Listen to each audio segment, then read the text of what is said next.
So next point is limitations of EHVAC transmission. That means extra high voltage AC transmit करण्यासाठी limitations काय किंवा disadvantages काय आहेत त्याचे. ठीक आहे. आता प्रत्येक गोष्टीला लिमिटेशन्स असतात. सो एक्स्ट्रा हाय व्होल्टेज जेवढं बेनिफिशियल आहे तेवढे त्याचे डिसएडव्हान्टेज पण आहेत. सो याच्यामध्ये वन बाय वन आपण बघूया. सो फर्स्ट आहे due to increase in voltage. जर आपण ट्रान्समिशन लाईन व्होल्टेज इन्क्रीज केलं तर आपले जे इन्सुलेटर आहेत जे ट्रान्समिशन लाईन मध्ये इन्सुलेटर यूज करणार आहेत ऑब्विसली ते number of insulator get increase. म्हणजे जर तुम्ही 11 kV ला एक डिस्क वापरत असाल, जर व्होल्टेज इन्क्रीज केलं suppose 440 kV, that number of disc will be increase. Suppose 132 kV transmit करताय त्यासाठी 8 किंवा 6 नंबर ऑफ डिस्क लागणार आहेत. तेच जर तुम्ही 765 kV ट्रान्समिशन व्होल्टेज इन्क्रीज केलं तर नंबर ऑफ डिस्क काय होणार आहेत, इन्क्रीज होणार आहेत. So number of insulator get increase. Also insulation of equipment. तर इक्विपमेंट कोणते वापरणार आहेत, जे आपण सबस्टेशन मध्ये जे काही इक्विपमेंट वापरतो स्टेप अप स्टेप डाऊन करण्यासाठी, जे काही जे सबस्टेशन मध्ये इन्स्टॉल केलेले इक्विपमेंट असतात त्याच्यामध्ये तुमचे आयसोलेटर आले, अर्थिंग स्विच आले, सर्किट ब्रेकर्स आले, ट्रान्सफॉर्मर आले, मेजरिंग इक्विपमेंट आले, त्याच्यामध्ये सीटी पीटी आले, जे काही सबस्टेशन इक्विपमेंट्स आहेत किंवा जे तुमचे टावर्स आहेत त्याची कॉस्ट काय होणार आहे, इन्क्रीज होणार आहे. ठीक आहे. As we increase the voltage, जर व्होल्टेज इन्क्रीज केला तर insulator number of insulator increase होणार आहेत. इन्सुलेटर इन्क्रीज झाले त्याची कॉस्ट इन्क्रीज होणार आहे, टावरची हाईट इन्क्रीज होणार आहे. देन जे काही इक्विपमेंट आहे अदर इक्विपमेंट त्याची कॉस्ट काय होणार आहे, ऑब्विसली इन्क्रीज होणार आहे. देन नेक्स्ट आहे याच्यामध्ये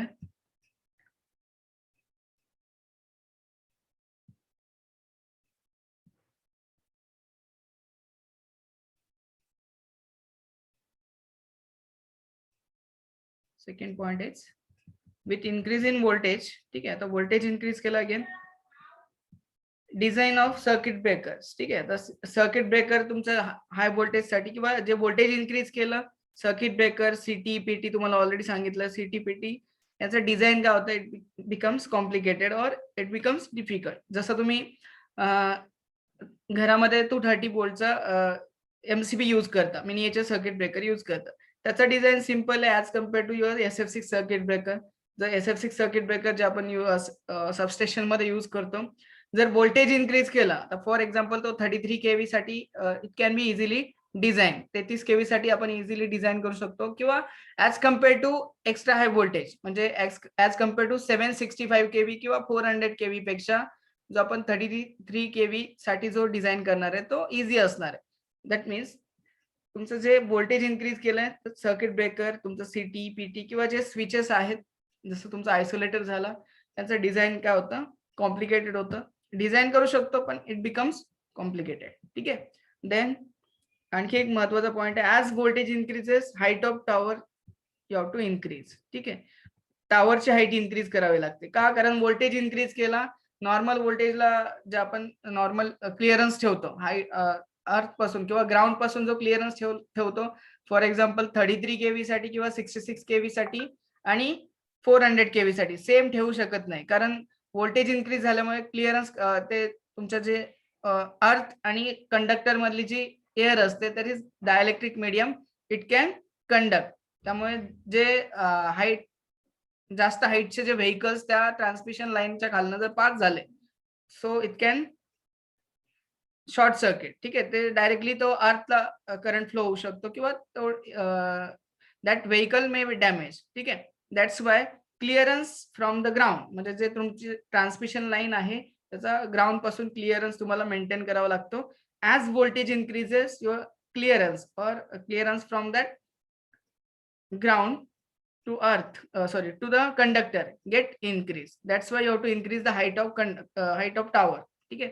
टावरची हाईट आपल्याला इन्क्रीज करावी लागते विथ इन्क्रीज इन व्होल्टेज. ठीक आहे. नेक्स्ट आहे त्याच्यामध्ये corona losses are increase due to increase in voltage. तर हे आपल्याला डिटेल मध्ये बघायचं कोरोना लॉस काय असतो. ठीक आहे. Due to this corona loss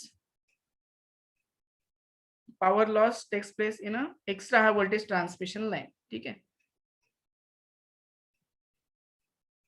next is applications of EHV transmission. म्हणजे एक्स्ट्रा हाय व्होल्टेज ट्रान्समिशन आपण कुठे यूज करणार आहे किंवा कोणत्या कंडिशन मध्ये यूज करू शकतो. ठीक आहे. Basically first of all EHV असं फक्त लॉंग डिस्टन्स साठी in order to transmit bulk power, म्हणजे जेव्हा आपल्याला large amount of power transmit करायची आहे, so you can refer EHV transmission. So where the bulk power need to be transmit over a long distance, म्हणजे for example 400 kilometre 400 kilometre पर्यंत आपल्याला 500 megawatt किंवा 1000 megawatt transmit करायचे. ठीक आहे. 400 किलोमीटरला 1000 मेगावॅट ट्रान्समिट करायचे. So we can refer EHV transmission, that is extra high voltage transmission. ठीक आहे. It can transmit bulk power over a long distance, म्हणजे 400 किलोमीटर 500 किलोमीटर 600 किलोमीटरला आपण मॅक्सिमम बल्क म्हणजे जास्त amount of power that can be transmitted with the help of EHVAC transmission. ठीक आहे.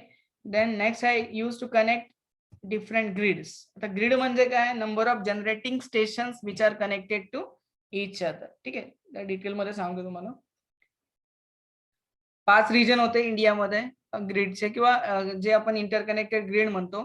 ते 5 region मध्ये इंडियाची ग्रिड डिवाइड केली होती. त्याच्यामध्ये नॉर्थ, ईस्ट, साऊथ, वेस्ट आणि नॉर्थ ईस्ट असे 5 रिजन होते. ठीक आहे.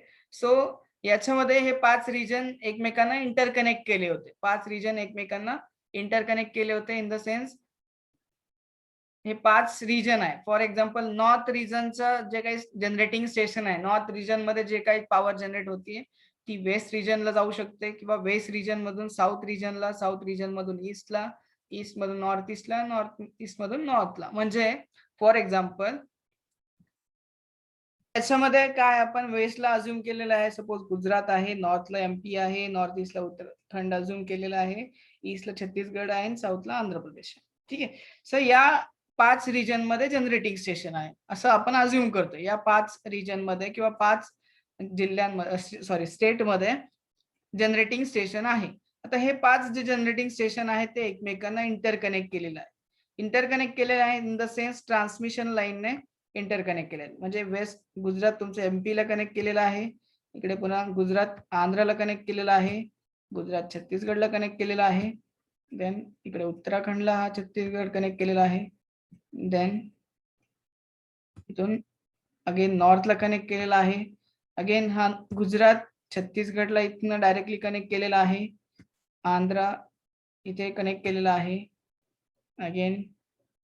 म्हणजे हे जे कनेक्शन आहे which is nothing but your interconnected grid. याला काय बोलतात? Interconnected grid. आता याचा ऍडव्हान्टेज काय असतो? फॉर एक्झाम्पल गुजरातमध्ये तो जनरेटिंग प्लांट आहे किंवा गुजरातमध्ये तो जनरेशन होणार आहे, ते बंद झालं किंवा त्याच्यामध्ये काहीतरी प्रॉब्लेम आला, फॉल्ट झाला आणि हा जनरेटिंग स्टेशन बंद पडला, तर गुजरात कुठून पॉवर घेऊ शकतो?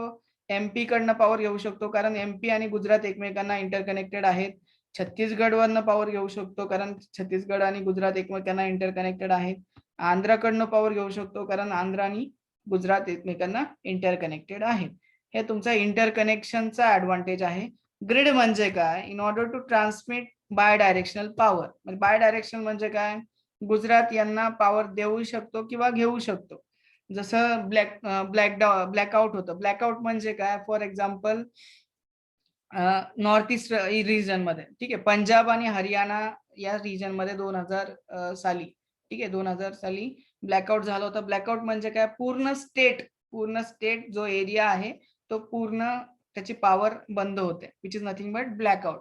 त्यावेळेस काय झालं होतं की एखाद्या स्टेटने, फॉर एक्झाम्पल पंजाब आणि हरियाणा या स्टेटने काय केलं होतं, त्यांना जेवढी पॉवर, जेवढा लोड अज्युम अलोकेट केला होता किंवा त्यांना सँक्शन केला होता, त्या सँक्शन लोड पेक्षा जास्त लोड त्यांनी कनेक्ट केला, म्हणजे जास्त पॉवर त्यांनी ड्रॉ केली.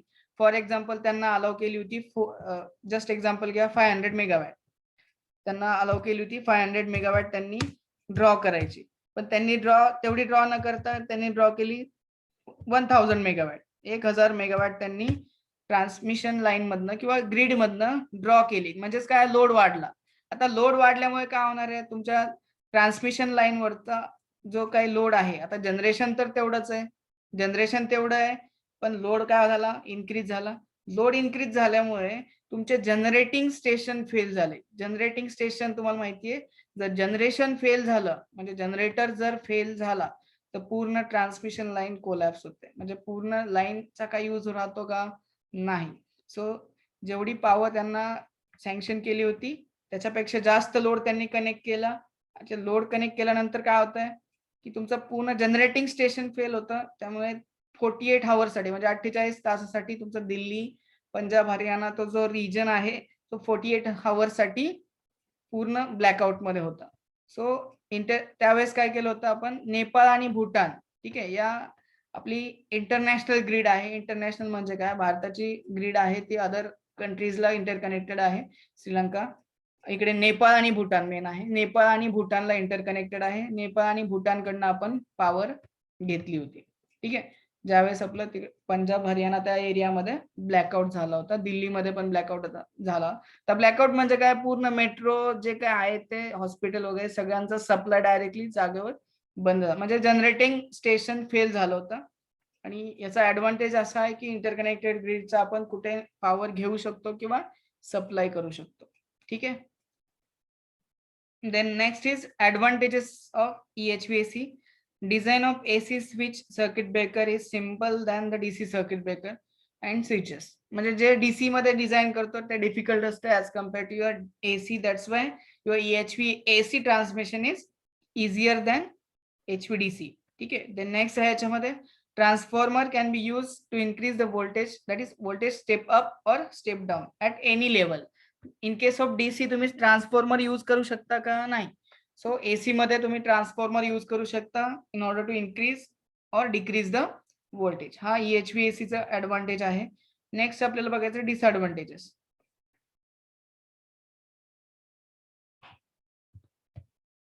नेक्स्ट आहे डिसएडव्हान्टेजेस ऑफ EHVAC. त्याच्यामध्ये फर्स्ट बघू शकता तुम्ही, it requires 3 conductors. So conductor material required is more. आता 3 फेज साठी 3 कंडक्टर लागणार आहेत. डीसी मध्ये 2 कंडक्टर रिक्वायर्ड आहेत. ठीक आहे. But in case of AC it require 3 conductor. That's why cost is material is more, then cost increases. ठीक आहे. मटेरियल किंवा transmission line conductor material increase होणार आहे, कॉस्ट काय होणार आहे? इन्क्रीज होणार आहे. सपोर्टिंग स्ट्रक्चर पण तुम्हाला स्ट्रॉंग लागणार आहे, त्याचं मटेरियल इन्क्रीज होणार आहे. That's why overall cost get increase. Then याच्यामध्ये एसी मध्ये तुमचा स्किन इफेक्ट प्रेझेंट असतो. जसं आपण बघितलं, कंपॅरिझन केलं होतं.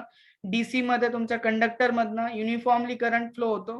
But in case of AC your current will flow from outer portion और surface of the conductor which is nothing but your skin effect. ठीक आहे. Skin effect is present which increases the resistance and voltage regulation get affected. म्हणजे resistance increase होतो. That's why your voltage regulation get poor और affected. Then next पाहिलं होतं आपण याच्यामध्ये power loss in transmission line get increases in HVAC. Then due to inductance और voltage drop get increases. ठीक आहे. एक्सेल जो इंडक्टिव्ह रिएक्टन्स असतो त्याच्यामुळे व्होल्टेज ड्रॉप काय होतो? इन्क्रीज होतो. Then in case of AC corona effect is more, but HVDC मध्ये तुमचा कोरोना इफेक्ट प्रेझेंट नसतो किंवा लेस असतो. ठीक आहे. हे तुमचे डिसएडव्हान्टेज झाले EHVAC चे. ठीक आहे. इथपर्यंत क्लिअर असेल सर्वांना?